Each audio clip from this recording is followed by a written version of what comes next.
तो गाइस 15 अगस्त आने वाला है, कुछ ही दिन बचा है 15 अगस्त आने में। और कुछ इस टाइप का फोटो बनाकर काफी ज्यादा लोग अपना फोटो वायरल करा रहे हैं। आज की वीडियो में बताने वाला हूँ किस टाइप का फोटो आप कैसे बना सकते हो। वीडियो पर नया है तो वीडियो को लाइक करके चैनल को सब्सक्राइब कर देना। सो वीडियो को जल्दी से हम यहाँ से स्टार्ट कर लेते हैं।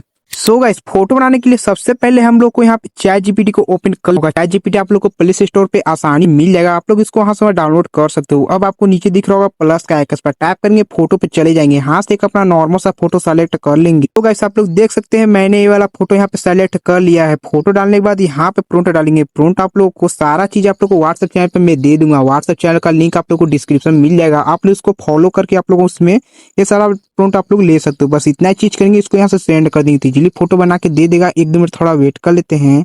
तो वैसे आप लोग देख सकते हो फोटो बना के दे दिया है। फोटो पर टैप करेंगे और इसको यहाँ से डाउनलोड करें। कुछ इस टाइप से आप फोटो को बना सकते हो। वीडियो को कहाँ से देख रहे हो कमेंट में बताना बिल्कुल मत भूलना। तो मिलते हैं नेक्स्ट टॉपिक लेके, तब तक के लिए बाय बाय।